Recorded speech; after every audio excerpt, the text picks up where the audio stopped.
Good morning, class. Good morning, Miss Riley. Do you guys remember yesterday when we had our convocation with the principal about bullying and how it affected the students? So I thought it'd be a great idea if we continued talking about it and we read a good book called Chrysanthemum. Has anybody heard of a chrysanthemum? Has anybody read the book? No. Okay. So if you don't know, it's okay. We're going to learn about them today. But today I'm going to teach you a good way on how we can learn to read. And it's called visualizing. If you don't know what visualizing is, that's okay because it's a really big word. So, I know it sounds hard, but visualizing is just when you think of a picture in your mind and you just close your eyes and you think really, really hard about it. Okay, so we're going to try it today. So the title of the book is called Chrysanthemum, and it's by Kevin Henkes.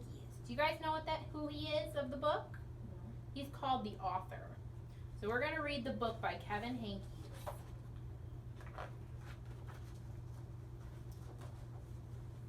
The day she was born was the happiest day in her parents' lives. She's perfect, said her mother. Absolutely, said her father. And she was. She was absolutely perfect. Her name must be everything she is, said her mother. Her name must be absolutely perfect, said her father, and it was. Chrysanthemum. Her parents named her Chrysanthemum. Chrysanthemum grew and grew and grew, and when she was old enough to appreciate it, Chrysanthemum loved her name. She loved the way it sounded when her mother woke her up. She loved the way it sounded when her father called her in for dinner. And she loved the way it sounded when she whispered it to herself in the bathroom mirror. Chrysanthemum, chrysanthemum, chrysanthemum.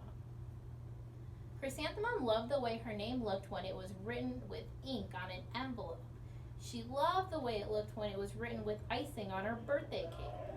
And she loved the way it looked when she wrote it herself with her fat orange crayon. Chrysanthemum, chrysanthemum, chrysanthemum. Chrysanthemum thought her name was absolutely perfect, and then she started school. On the first day, Chrysanthemum wore her sunniest dress and her brightest smile. She ran all the way to school. Hooray, said Chrysanthemum, school! But when Miss Chud took roll call, everyone giggled upon hearing Chrysanthemum's name. It's so long, said Joe. It scarcely fits on her name tag, said Rita, pointing. So scarcely, you guys may not know the word, but that's okay. Scarcely means it barely fit. It was almost too little of space. I'm named after my grandmother, said Victoria. You're named after a flower. Chrysanthemum wilted. She did not think her name was absolutely perfect. She thought it was absolutely dreadful. So now we're going to practice our visualizing tool, and we're going to go to the first step on our chart. So we're going to close our eyes and we're going to listen really carefully. The rest of the day was not much better. During nap time, Victoria raised her hand and informed Miss Chud that Chrysanthemum's name was spelled with 13 letters. That's exactly half as many letters as there are in the entire alphabet, Victoria explained. Thank you for sharing with us, Victoria, said Miss Chud. Now put your head down. So now you guys can open your eyes, and I want you to think in your head about your mind movie that you just made, and then you're going to talk with a partner. So I'll be your partner, and you can tell me anything that you connected on. Anything I connected on? I thought it was crazy that it was half the alphabet. I kind of saw the whole alphabet, and then like half of it's a lot. All the letters? Yes. Oh my gosh, that's so many. So now, if you want, you're going to hold up a V with your 2 fingers to share with the rest of the class. Yes, go ahead, Katie. I thought it was crazy that there are 13 letters in her name. That's longer than like anybody's name ever. I know. How many letters are in your name? 7. Oh my goodness, that's a lot. All right, so in a little bit, so remember your mind movies. In a little bit, we're going to draw our ideas down and we're going to compare them with Kevin Henkes. Remember the author? All right, so the next page. If I had a name like yours, I'd change it, Victoria said, as the students lined up to go home. I wish I could, thought Chrysanthemum miserably. Welcome home, said her mother. Welcome home, said her father. School is no place for me, said Chrysanthemum. My name is too long. It scarcely fits on my name tag, and I'm named after a flower. Oh, pish, said her mother. Your name is beautiful, and precious, and priceless, and fascinating, and winsome, said her father. So winsome's just like fascinating. It's like awesome. It's everything you are, said her mother. Absolutely perfect, said her father. Chrysanthemum felt much better after her favorite dinner, macaroni and cheese with ketchup, and an evening filled with hugs and kisses and porchesi. That night, Chrysanthemum dreamed that her name was Jane, and it was absolutely pleasant. The next morning, Chrysanthemum wore her most comfortable jumper. She walked to school as slowly as she could. She dragged her feet in the dirt. Chrysanthemum, chrysanthemum, chrysanthemum, she wrote.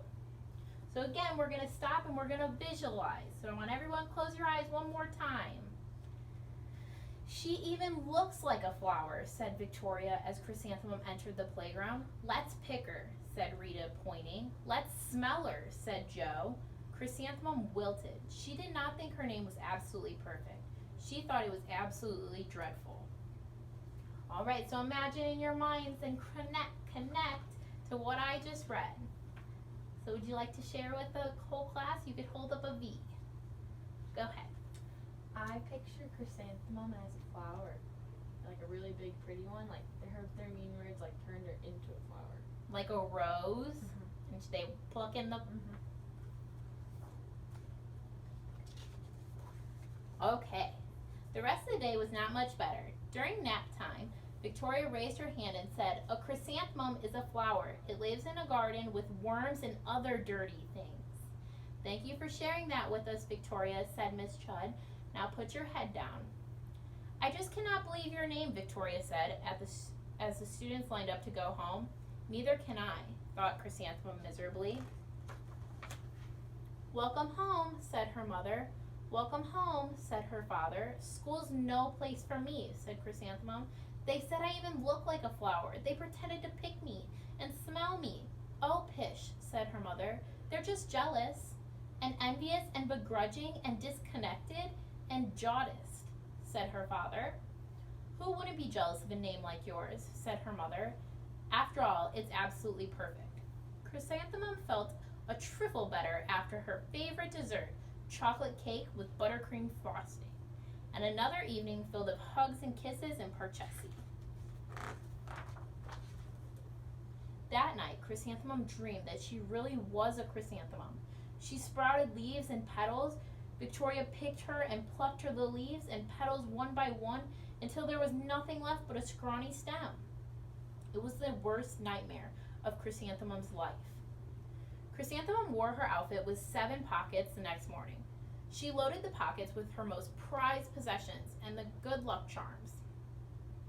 Chrysanthemum took the longest route possible to school. She stopped and stared at each and every flower.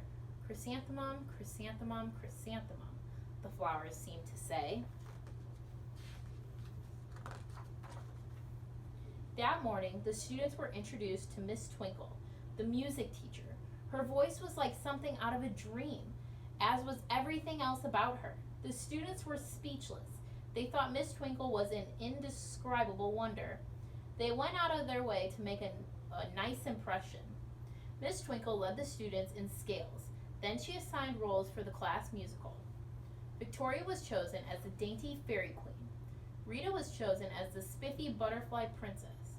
Joe was chosen as the all-important pixie messenger, and Chrysanthemum was chosen as a daisy. "Chrysanthemum's a daisy, chrysanthemum's a daisy," Joe, Rita, and Victoria chanted, thinking it was wildly funny. Chrysanthemum wilted. She did not think her name was absolutely perfect. She thought it was absolutely dreadful. "What's so humorous?" said Miss Twinkle. "Chrysanthemum," was the answer. "Her name is so long," said Joe. "It scarcely fits on the name tag," said Rita, pointing. "I'm named after my grandmother," said Victoria. "She's named after a flower." "My name is long," said Miss Twinkle. "It is?" said Joe.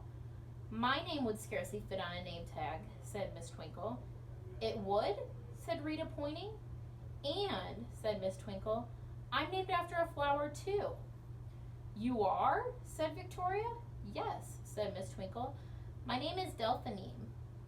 Delphinem Twinkle. And if my baby is a girl, I'm considering Chrysanthemum as a name. I think it's absolutely perfect. Chrysanthemum could scarcely believe her ears. She blushed, she beamed, she boomed. Chrysanthemum, chrysanthemum, chrysanthemum.